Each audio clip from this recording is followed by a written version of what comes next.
Hi everyone, I'm back to read the next Felicity book. This is book 2, Felicity Learns a Lesson. And we'll remember that it takes place in 1774. And I am here today with Felicity and her good friend Elizabeth.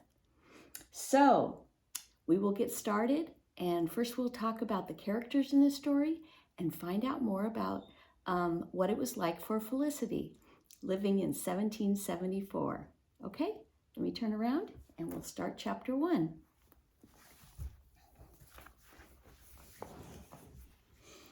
Okay, Felicity Learns a Lesson. Book 2, A School Story.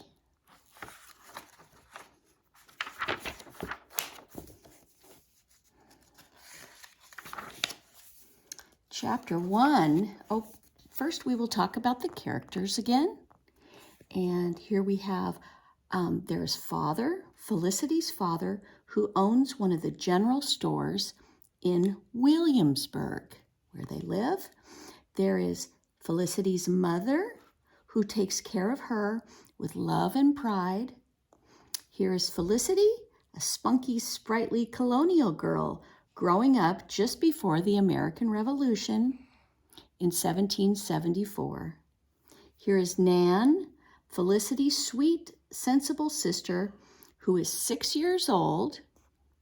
Here is William, Felicity's almost 3-year-old brother, who likes mischief and mud puddles. And here is Ben Davidson, a quiet apprentice living with the Merrimans while learning to work in Father's store. Here is Miss Manderly, Felicity's teacher, a gracious gentlewoman. And here is Elizabeth Cole, Felicity's best friend, is new to the colonies, and she admires Felicity. Here is Annabel Cole, Elizabeth's snobby older sister, who thinks everything in England is better. And here's Rose, the cook and maidservant at the Merrimans. Okay, those are the characters for our book, and we will start chapter 2, called Apple Butter Day. Felicity Merriman sat high atop the roof of her house and tilted her face up to the sun.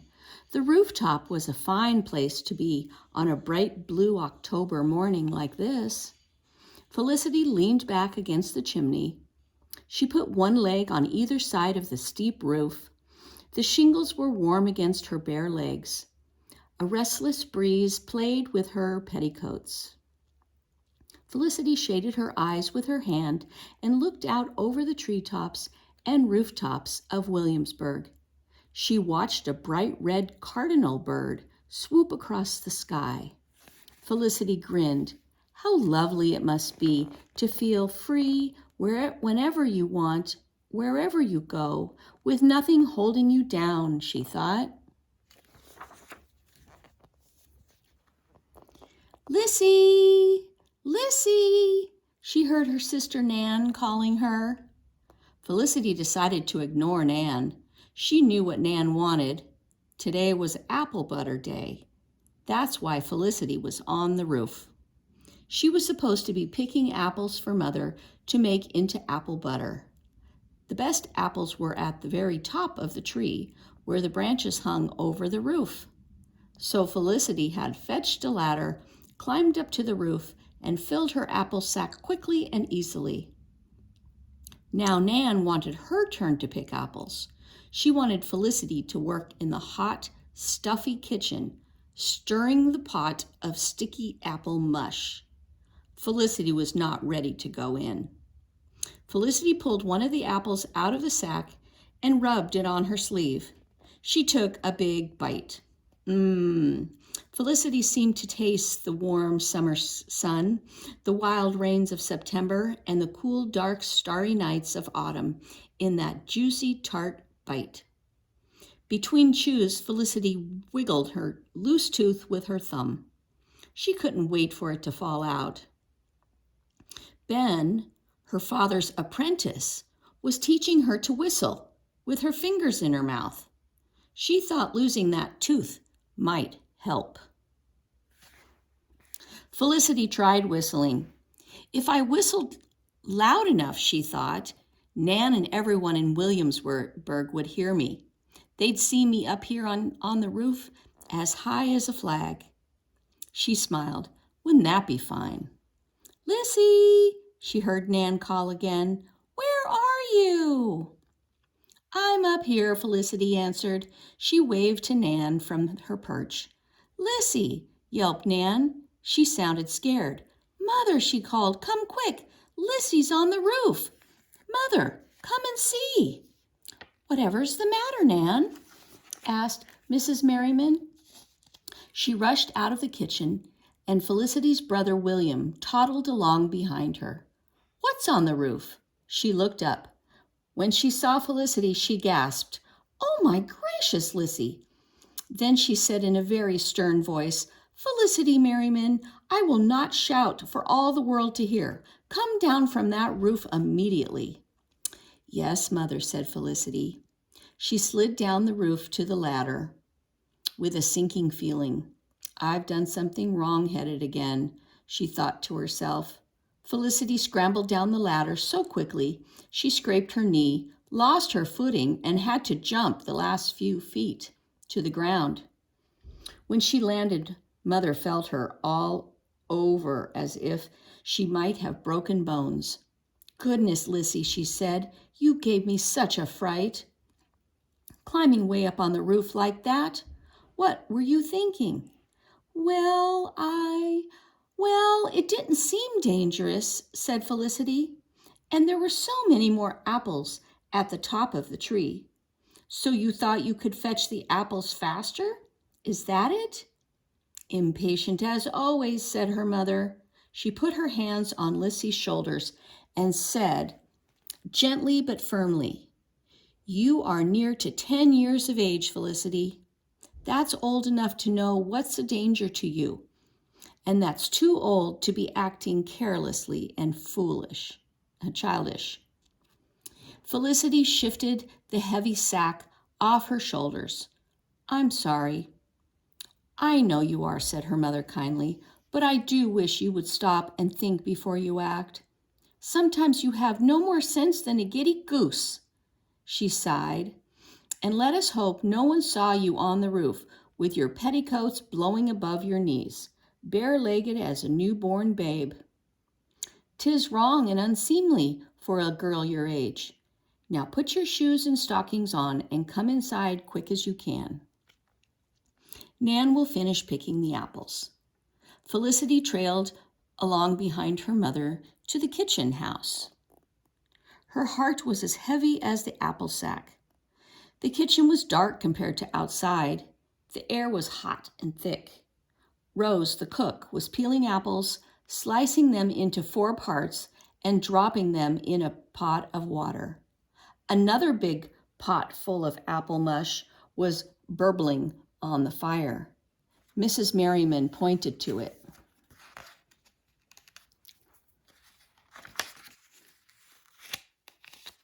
Now stir, Lissy, she said, and don't let the apples stick to the pot. And mind you, you don't scorch your petticoats by the fire. Felicity stirred the long wooden spoon round and around again and again. She stirred the apple mush till her arms ached. It was tiresome work and dull. Her hair stuck to her sweaty neck. Her hands were sore and her back was stiff. As soon as one batch of apples was cooked, soft, Rose took it away and put another pot on the fire. Felicity tried to hide her impatience, but after a while she could not help asking, Isn't that enough? Haven't we made hundreds of pounds of apple butter by now? Goodness, no, said her mother. A whole pound of apples makes only 1 pint of apple butter. Pints were very small. Felicity sighed. It seems to be a great deal of work for a little bit of butter. I don't think it's worthwhile, she said. And once the apple butter's eaten, there's nothing to show for all the hard work. You are left with nothing at all. Mrs. Merriman laughed. "I remember thinking just the same thing when I was your age," she said. "And 'tis true, there's nothing left that anyone can see, but I know that I've provided for my family, and that pleases me." She looked kindly at Felicity. "Caring for a family is a responsibility and a pleasure. It will be your most important task, and one that you must learn to do well. I want you to be a notable housewife when you are grown." "Notable?" asked Felicity. "Yes," said Mrs. Merriman. "A notable housewife runs her household smoothly so that everyone in it is happy and healthy. Her life is private and quiet. She is content doing things for her family." "Things nobody ever sees," said Felicity. "Aye," agreed her mother, "but many lovely things are private and hidden." She picked up one of the apples. "Look," she said. She sliced the apple in half across the fat middle. Instead of top to bottom, she held the halves up to Felicity. "Have you ever seen the flower that's hidden inside every apple?" she asked. "It's there for those who know how to find it. See?" Felicity grinned at her mother. There was indeed a flower inside the apple. "My mother showed that to me when I was a girl, and we made apple butter together," said Mother. "She taught me to sew and cook and plant a garden and run a household. Now I am teaching you. Someday you will teach your daughter." "Oh dear," said Felicity, "it seems a great deal to learn." "Indeed, yes," said Mrs. Merriman, "and that is not all you must know how to do. When I was about just your age, I had special lessons with my aunt.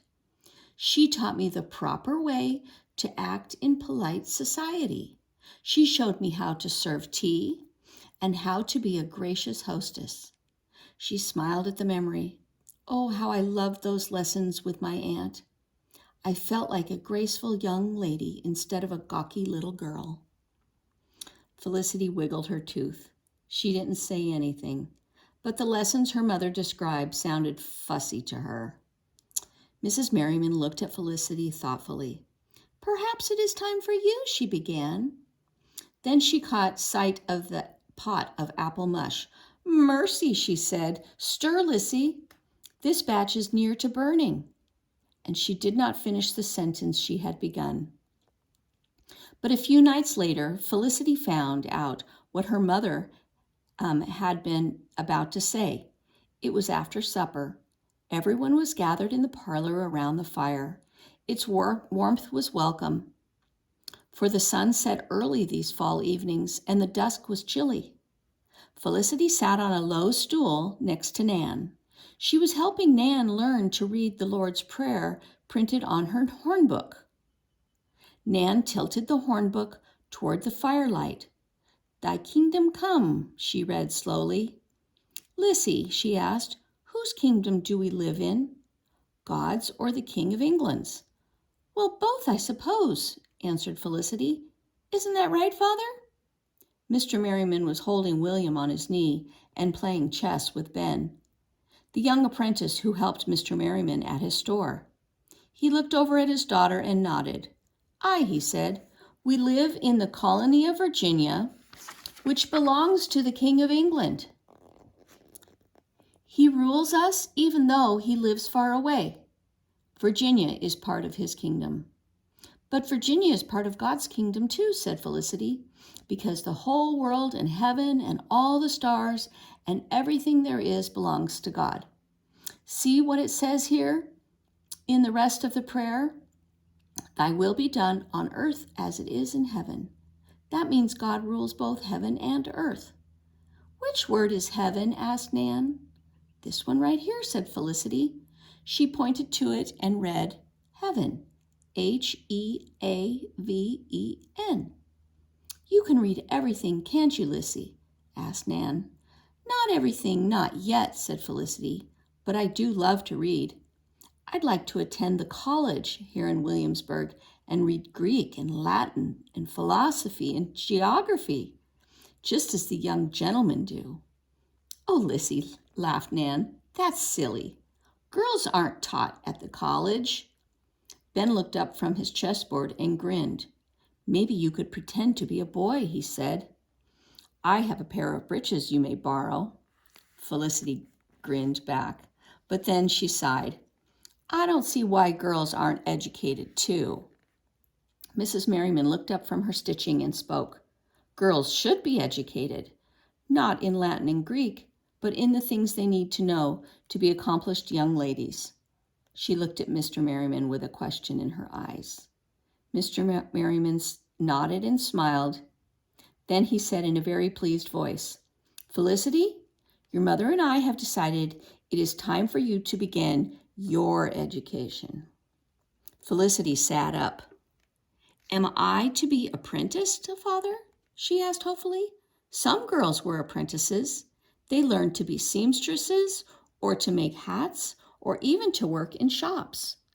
Felicity had always dreamed of working in her father's store.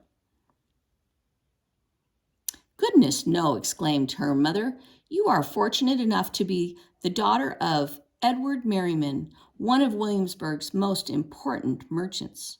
You are to be educated as a gentlewoman." "Oh," said Felicity. She was disappointed. "What am I to learn?"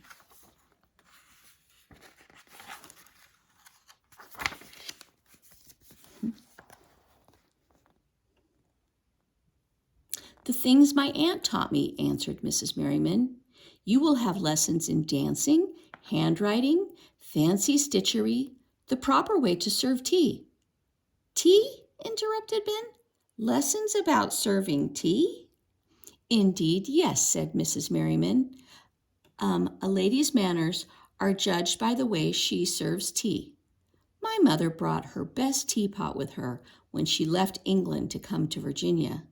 She used to say the king himself would feel at home at her tea table.